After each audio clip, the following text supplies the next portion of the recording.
Well, hello and welcome back. This is Christian Heritage On Air.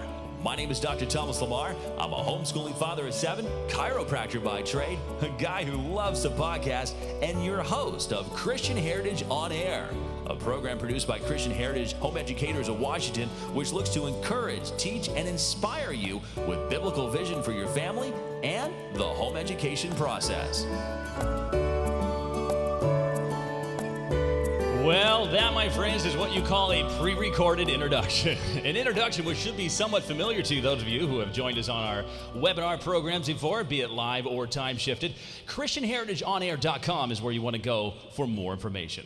But what we're doing right now is completely different because we are live on stage in front of a record-breaking crowd of about 3,000 at the 2013 Christian Heritage Family Discipleship and Homeschool Conference in Richmond, Washington. Thank you for that. And that's Logan, my 13-year-old homeschool audio engineer son, holding up the applause sign, and we want to thank you for following directions so beautifully. Again, my name is Dr. Thomas Lamr, and Logan here, well, he's been my audio engineer son since the age of 9, and he and I produce a podcast for the chiropractic profession, which has proven to be an amazing opportunity and learning experience for both of us, taking us coast to coast and amassing nearly 200 interviews with some of the greatest figures in the industry. You know, that is a custom homeschooling curriculum if I've ever heard one. And today is no different because sitting by my side as we broadcast and podcast our message of biblical vision for the family and the home education process to the world out over YouTube and iTunes here on Christian Heritage On Air is a gentleman who is one of our keynote speakers this year. He's a nationally known speaker, speaking at churches and conventions across the United States, as well as in other countries, bringing a message that gives biblical solutions to critical family problems, as well as helping to foresee and avoid problems in the first place. It is my absolute pleasure and honor to bring to our Christian Heritage On-Air microphones, live on stage no less, Dr. S.M. Davis. Dr. Davis, welcome to the program. Thank you, Dr. Lamr. It's a joy to be with you. All right. Well, our show tonight is it's very abbreviated, so I want to get right into this. I had a chance to hear you in one of your workshops this morning entitled Changing the Heart of a Rebel. And in that message, you said that the key ingredient to raising children is keeping their heart. What does this mean, and what does it look like?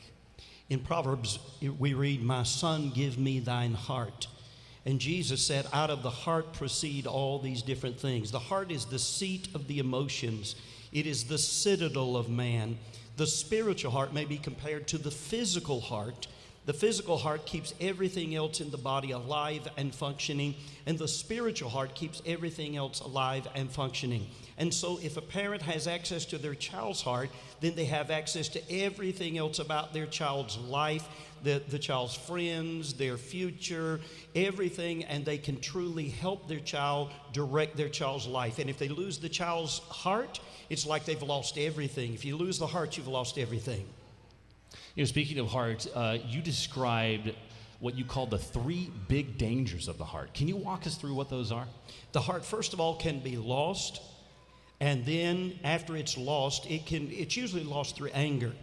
And then it can be hardened, and then it can be stolen by someone else. Once it's lost, it's hardened, then someone else can step in and steal the heart away. So can we just kind of dial back a little bit? Talk about what you mean by anger and losing the heart real quick.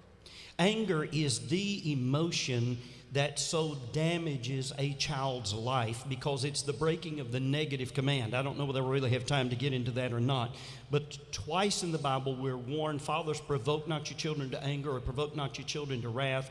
That is a negative command, and the negative commands carry greater weight, and there's nothing that provokes to wrath like wrath. There are many ways we can provoke our child to wrath, but that also, according to the passage in the New Testament, provoke not your children to anger lest they be discouraged. It causes the child to be discouraged.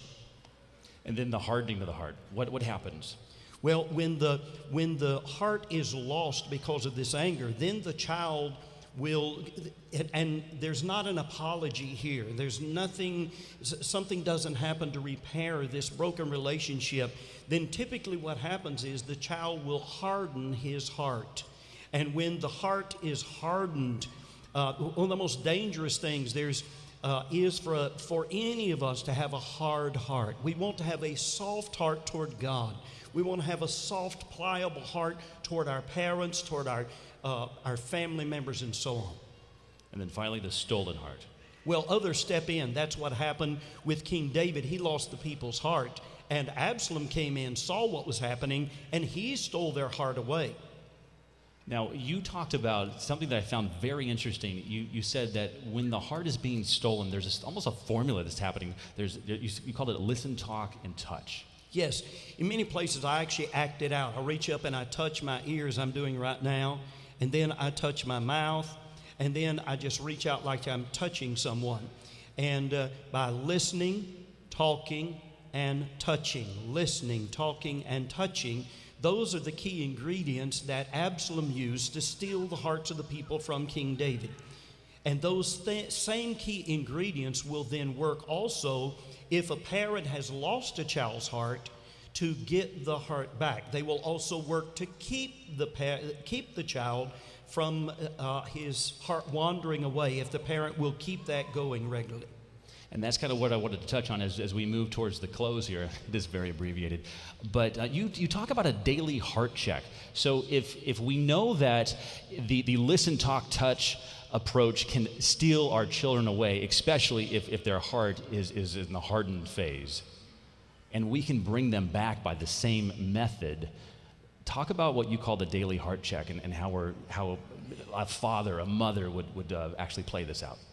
The heart check is one of the most important things a parent can do, and if they do it on a daily basis, then if the heart starts to wander, they find it out right away, and then they don't lose their child's heart. And if they do it at the meal table every day, it's like God planned this. Job, I think, was the greatest father in the Bible, earthly speaking, and he talked about when my children were about me.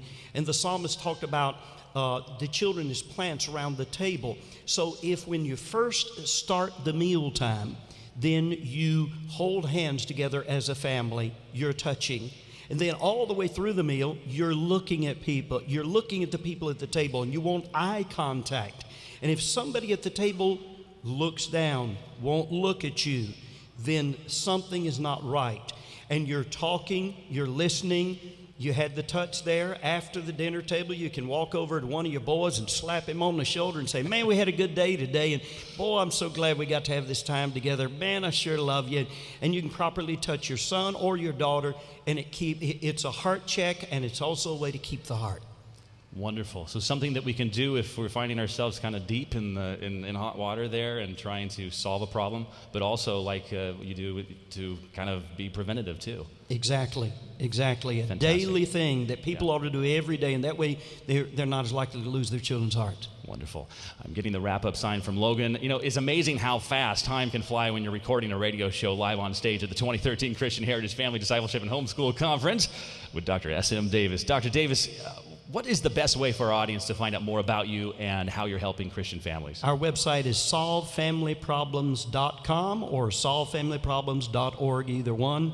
And we have primarily DVDs that deal with almost any family subject of any family problem you can think of. You can watch these DVDs and solve your own problems.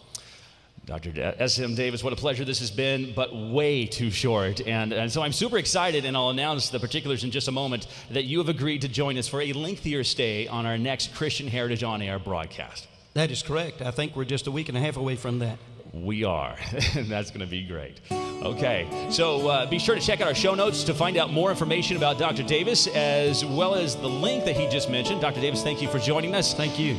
You can find out more information over at ChristianHeritageOnAir.com. Also, while you're there, you want to check out our archives, as well as sign up to attend and participate in an upcoming Christian Heritage On Air program live, or subscribe to us in iTunes. You know, this is just one way that Christian Heritage is reaching out and keeping you connected between the conferences, retreats, and other events, as they look to encourage and assist you along in your homeschool discipleship journey. As a matter of fact, like I just teased a moment ago, next time on May 7th, 2013, keynote speaker Dr. S.M. Davis will join us on the program to help us sort through a question that, you know, many often face after attending such an amazing information-packed weekend of teaching such as this, and that is, it's Monday morning after the conference. Now what? Well, instead of being overwhelmed, plan on joining us. ChristianHeritageOnAir.com is where you want to go to get signed up. And if you're interested in attending an upcoming Christian Heritage Family Discipleship and Homeschool Conference, we'd love to have you.